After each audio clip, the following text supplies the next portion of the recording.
Welcome to our channel. Today we have a very good and interesting topic about content.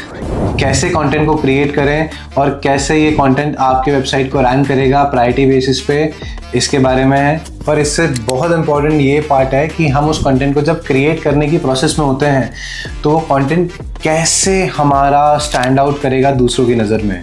आज की date में बहुत सारे लोग चैट जीपीटी, जेमिनी और अदर एआई टूल्स का यूज़ करते हैं to create a content, but ये भूल जाते हैं कि उस कंटेंट को क्रिएट करने के बाद हमें उसके अंदर चेंजेस भी करने पड़ते हैं। और ये चेंजेस आएंगे कैसे? बिकॉज हम क्या करते हैं, क्रिएट करने के बाद उसको कॉपी करा और सीधे अपलोड कर दिया। ये आपका कंटेंट हेल्पफुल बिल्कुल नहीं होने वाला आपके लिए। इसके लिए हमें सबसे पहले ये ध्यान देना होगा कि जब हम प्रॉम्प्ट दे रहे हैं चैट जीपीटी को या जेमिनी को या दूसरे एआई टूल्स को, वो टूल्स क्या कंटेंट क्रिएट कर रहे हैं और वो कितने अच्छे से उस कंटेंट को क्रिएट कर रहे हैं, क्या उसके टाइटल्स किस तरीके से हैं, इन चीज़ों का ध्यान बहुत देना ज़रूरी है। और वो कंटेंट क्रिएट होने के बाद क्या वो कंटेंट ह्यूमनाइज हो रहा है हमारा।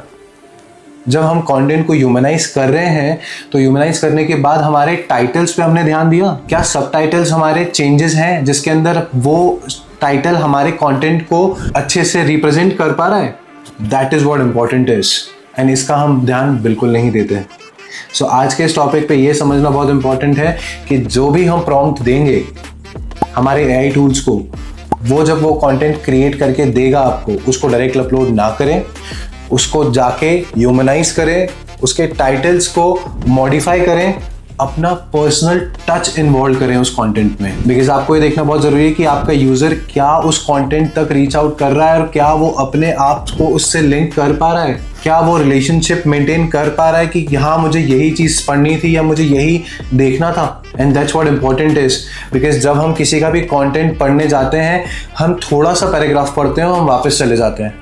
या तो उसकी लैंग्वेज बहुत ज़्यादा टफ होती है, समझ में नहीं आती है, और या तो उस कंटेंट को हमें पढ़ने में इंटरेस्ट ही नहीं आ रहा। एंड ये सारी चीज़ें आपको ध्यान देनी होती है जब हम कंटेंट क्रिएट कर रहे हैं। बिकॉज आज की जनरेशन में कंटेंट को रैंक कराने के लिए सब लोग बहुत ज़्यादा प्रॉम्प्ट दे के एआई से हम अपलोड कर लेते हैं। सो फोकस आज का इस टॉपिक को लेने का मतलब ही यही था हमारा कि ये जो हम कंटेंट क्रिएट कर रहे हैं उसके बाद हम हमारे कंटेंट को ह्यूमनाइज करें, हम हमारे कंटेंट में पर्सनल टच डालें, जिससे कि हम हमारे कंटेंट को दूसरे लोगों के सामने स्टैंड आउट करा पाएँ। एंड आपको डिफरेंस देखने को मिलेगा कि हमारा कंटेंट ऑटोमेटिकली रैंक करने लग रहा है। एंड इसका ध्यान हमें ही देना पड़ेगा। एग्जाम्पल लेते हैं, जैसे कि आज अभी हम चैट जीपीटी को एक प्रॉम्प्ट देंगे जिससे हमें वो ब्लॉग लिख के देगा। ब्लॉग लिखने के बाद क्या हम उस कंटेंट को ह्यूमनाइज कर पा रहे हैं अच्छे से? फॉर एग्जांपल आज हमने एक प्रॉम्प्ट लिया है SEO's एडवांस टॉपिक्स इन 2024। उसने हमें 4-5 टॉपिक्स दे दिए। अब इस टॉपिक्स पे हम यहाँ से उस टॉपिक को लेंगे, फिर वापस हम प्रॉम्प्ट देंगे चैट जीपीटी को। फॉर एग्जांपल हमने एक दूसरा टॉपिक ले लिया और उस टॉपिक से जब हमने प्रॉम्प्ट वापस दिया चैट जीपीटी को, उसने हमें एक अच्छा खासा 2000 वर्ड्स का या 1500 वर्ड्स का ब्लॉग दे दिया बना के। वो ब्लॉग हमें दे तो दिया, पर वो ब्लॉग देने के बाद क्या हम दूसरे टूल्स पे जाके हमने उसको ह्यूमनाइज किया? और यदि नहीं भी किया तो क्या हमने खुद से उस सारे कंटेंट के अंदर खुद से हमने डिफरेंसेस या चेंजेस करने शुरू करें? That's what you need to understand. Third important part is कि हमने हमारे कंटेंट के अंदर कुछ वर्ड्स को इंपॉर्टेंस दी या कुछ देखा कि क्या ये चैट जीपीटी के या जेमिनी के फिक्स वर्ड्स हैं जो वो यूज़ करता है उस कंटेंट में। बिकॉज बहुत सारी ऐसी चीज़ें हैं जो हमारे एआई बोट्स जनरली यूज़ करते हैं और बहुत कैची वर्ड्स होते हैं, इजीली अंडरस्टैंडिंग होते हैं कि हाँ ये एआई से यूज्ड है, एंड उसको चेंज करना बहुत इंपॉर्टेंट है। सो प्लीज़ उन वर्ड्स का ध्यान रखें, उसको सिनोनिम्स को चेंज करें एंड फिर अपने वेबसाइट में या ब्लॉग्स में उसको अपलोड करें। एंड हमेशा ध्यान रखें कि आप अपना पर्सनल एक्सपीरियंस उस कंटेंट में ज़रूर डालें।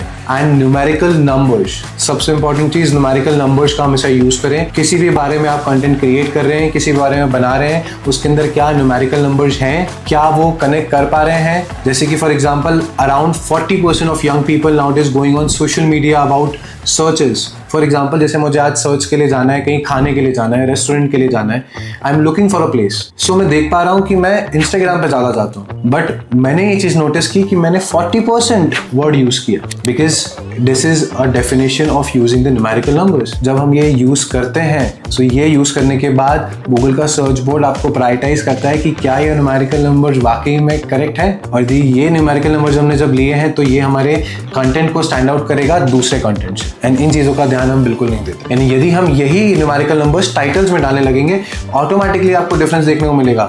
इसका एग्जांपल ले लेते हैं, जैसे कि हम आज की डेट में न्यूज़पेपर पढ़ते हैं, भले वो दैनिक भास्कर हो, नई दुनिया हो या कुछ भी हो, हम उसके अंदर ये देखते हैं कि जब हेडलाइन हम पढ़ने जाते हैं तो हमें दिखता है 50% लोग पानी से डूब गए। तो क्या ये 50% नंबर आ कहां से रहा है? ये डाला मतलब ये आई कैची हेडलाइंस थी आपके यूजर को अट्रैक्ट करने के लिए। क्या हमने उसका यूज किया? इन चीजों का ध्यान रखें, ऑटोमेटिकली आपको डिफरेंस देखने को मिलेगा कि आपका कंटेंट दूसरों से ज्यादा रैंक करना शुरू हो रहा है। एंड हमेशा अपने कंटेंट को इजी फॉर्म में लिखना शुरू करें, इजी वे में लिखना शुरू करें, बिकॉज जब हम इजी वर्ड्स को यूज़ करेंगे और ज़्यादा हमारे यूजर्स उस कंटेंट को पढ़ पाएंगे एंड उससे ज़्यादा हमारा ट्रैफिक इंक्रीज होगा। एंड यही तो हमारा मोटिव होता है किसी भी चीज़ को लिखने का, कि हमारे यूज़र तक वो चीज़ पहुँचे। सो इन चीज़ों का ध्यान रखें एंड आगे ये चीज़ फॉलो करें। Thanks for watching this video and please भूलिएगा मत लाइक्स एंड सब्सक्राइब करना। आपके लिए हम ये कंटेंट लेके आते रहेंगे, और आगे कुछ भी आपको इससे रिलेटेड कोई क्वेरी होती है, कुछ क्वेश्चन होता है, प्लीज़ पूछिए, we will get back to you.